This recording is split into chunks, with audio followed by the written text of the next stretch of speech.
ನಮಸ್ತೆ ಸ್ನೇಹಿತರೆ, ಎಲ್ಲರಿಗೂ ಕೂಡ ಮತ್ತೊಮ್ಮೆ ನಿಮ್ಮ ಯೂಟ್ಯೂಬ್ ಚಾನಲ್ಗೆ ಪ್ರೀತಿಯ ಸ್ವಾಗತ. ಹಲವಾರು ಜನ ನೋಡಿರ್ತಾರೆ ಈಗ ಆಲ್ರೆಡಿ ಕರ್ನಾಟಕ ಅಡ್ಮಿನಿಸ್ಟ್ರೇಟಿವ್ ಟ್ರಿಬ್ಯುನಲ್ ಏನು KAT ಇದು ಆರ್ಡ್ರ್ ಏನಾಯಿತು ಅಂತ ತುಂಬ ಜನ ಕ್ವಶನ್ ಕೂಡ ಕೇಳ್ತಾ ಇದ್ರಿ. ಹಲವಾರು ಜನರಿಗೆ ಅಪ್ಡೇಟ್ ಸಿಕ್ಕಿರುತ್ತೆ ಅಂತ ಅಂದ್ಕೊಳ್ತೀನಿ. ಏನಿದೆ ಈ ಒಂದು KAT KPSCಗೆ ಪಾಠ ಕಲಿಸುವಂಥದ್ದು ಅಥವಾ KPSCಯಿಂದ ಪಾಠ ಕಲಿಯುವಂಥದ್ದು ಏನೋ ಗೊತ್ತಿಲ್ಲ. ಒಟ್ಟಾಗಿ ಇಷ್ಟೆಲ್ಲ ಹಿಯರಿಂಗ್ಗಳನ್ನ ಮುಂದೂಡ್ತಾ ಕಡೆಗೆ ಇವತ್ತು ಕೂಡ ತುಂಬ ಚೆನ್ನಾಗಿ ವಾದ ವಿವಾದಗಳು ಎಲ್ಲವೂ ಕೂಡ ಆಯಿತು.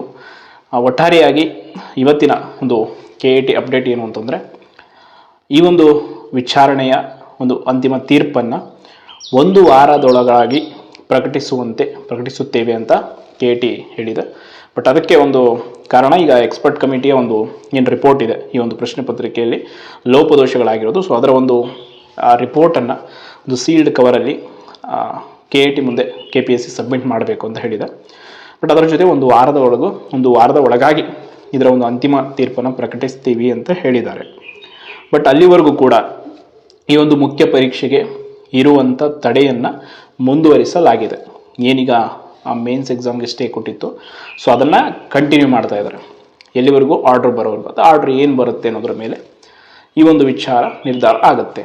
ಇನ್ ಕೇಸ್ ಆರ್ಡ್ರು ಅಭ್ಯರ್ಥಿಗಳ ಪರವಾಗಿ ಬಂತು ಅಂತಂದರೆ ಅದು ಒಂದು ರೀತಿ, ಬಂದಿಲ್ಲ ಅಂತಂದ್ರೂ ಕೂಡ ಅದು ಕೂಡ ಒಂದು ರೀತಿ ಒಳ್ಳೆಯದು. ಯಾಕಂದರೆ ಈಗ ಆಲ್ರೆಡಿ ಮುಖ್ಯಮಂತ್ರಿಗಳು ಒಂದು ಭರವಸೆ ಕೊಟ್ಟಿದ್ದಾರೆ, KAT ತೀರ್ಪೇನಾದರೂ ಅಭ್ಯರ್ಥಿಗಳ ಪರವಾಗಿ, ಕನ್ನಡ ಮಾಧ್ಯಮ ಅಭ್ಯರ್ಥಿಗಳ ಪರವಾಗಿ ಬಂದಿಲ್ಲ ಅಂದರೆ ನಾನೊಂದು ನಿರ್ಧಾರವನ್ನು ತೆಗೆದುಕೊಳ್ತೀನಿ ಅಂತ. ಬಟ್ ಅವರ ನಿರ್ಧಾರಕ್ಕೂ ಕೂಡ ಏನು ತೆಗೆದುಕೊಳ್ತಾರೆ ಅನ್ನೋದು ಕೂಡ ಕಾದು ನೋಡಬೇಕು. ಒಟ್ಟಾರೆಯಾಗಿ ಈ ಒಂದು KAT ಇದ್ದಂಥ ಪ್ರಕರಣ ಏನಿತ್ತು, ಶ್ರೀಕೃಷ್ಣ ಮತ್ತು ಇಡೀ ತಂಡ ಈ ಒಂದು ವಿಚಾರಕ್ಕಾಗಿ ಮಾಡಿದಂಥ ಸ್ಟ್ರಗಲು ಎಲ್ಲವೂ ಕೂಡ ಸಕ್ಸಸ್ಫುಲ್ ಆಗಲಿ, ಈ ವಿಷಯದಲ್ಲಿ ಕನ್ನಡ ಮಾಧ್ಯಮ ಅಭ್ಯರ್ಥಿಗಳಿಗೆ ಜಯವಾಗಲಿ ಅನ್ನೋದು ನಮ್ಮ ಒಂದು ಬೇಡಿಕೆ. ಬಟ್ ಆ ವಿಷಯ ಏನಾಗುತ್ತೆ ಅನ್ನೋದು ಅಂತಿಮ ಜಡ್ಜ್ಮೆಂಟ್ ಬಂದ ಮೇಲೆ ಗೊತ್ತಾಗುತ್ತೆ. ಅಲ್ಲಿವರೆಗೂ ಕೂಡ ಯಾವುದೇ ವಿಚಾರ ನಮಗೆ ಕ್ಲಿಯರಾಗಿ ಗೊತ್ತಾಗಲ್ಲ. ಬಟ್ ಒಂದಂತೂ ಮುಖ್ಯ ಪರೀಕ್ಷೆಗಿರುವಂಥ ತಡೆ ಮುಂದುವರೆದಿದೆ. ಈ ವಿಷಯದಲ್ಲಿ ಈ ಒಂದು ಪರೀಕ್ಷೆ ಗಾಡಿ ನಿಮಗೆ ಗೊತ್ತಿರುವಂತೆ ನಿಗದಿ ಆಗಿದೆ. ಬಟ್ ನೋಡೋಣ ಅಲ್ಲಿವರೆಗೂ ಏನೇನಾಗುತ್ತೆ ಮುಂದಿನ ಪ್ರೊಸೆಸ್ ಅನ್ನೋದು.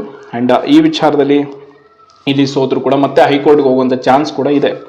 ಅದಕ್ಕೂ ಕೂಡ ಈಗ ಆಲ್ರೆಡಿ ತಯಾರಿ ನಡೆದಿದೆ. ಆ್ಯಂಡ್ ಆ ಅವಕಾಶ ಕೂಡ ಕನ್ನಡ ಮಾಧ್ಯಮ ಅಭ್ಯರ್ಥಿಗಳಿಗೆ ಇದೆ. ಸೊ ಈ ಎಲ್ಲ ವಿಚಾರಗಳ ನಡುವೆ ಮುಖ್ಯಮಂತ್ರಿಗಳ ನಿರ್ಧಾರ, KAT ಅಂತಿಮ ತೀರ್ಪು, ಈ ಎರಡಕ್ಕೂ ಕೂಡ ಈಗ ಎಲ್ಲ ಅಭ್ಯರ್ಥಿಗಳು ಕಾಯ್ತಾ ಇರೋದು.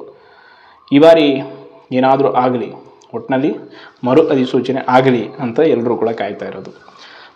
ಮರು ಅಧಿಸೂಚನೆ ಆಗೋದರಿಂದ ಕೆಲವು ಅಭ್ಯರ್ಥಿಗಳಿಗೆ ಖಂಡಿತವಾಗಿ ಅವರಿಗೆ ನೋವು ಆಗ್ಬೋದು. ಬಟ್ ಈ ವಿಷಯದಲ್ಲಿ ಮೆಜಾರಿಟಿ ಆಫ್ ಪೀಪಲ್ ಸಫರ್ ಆಗಿದ್ದಾರೆ. 70,000 ಅಭ್ಯರ್ಥಿಗಳಿಗೆ ಆಗಿರೋದು ಅನ್ಯಾಯ.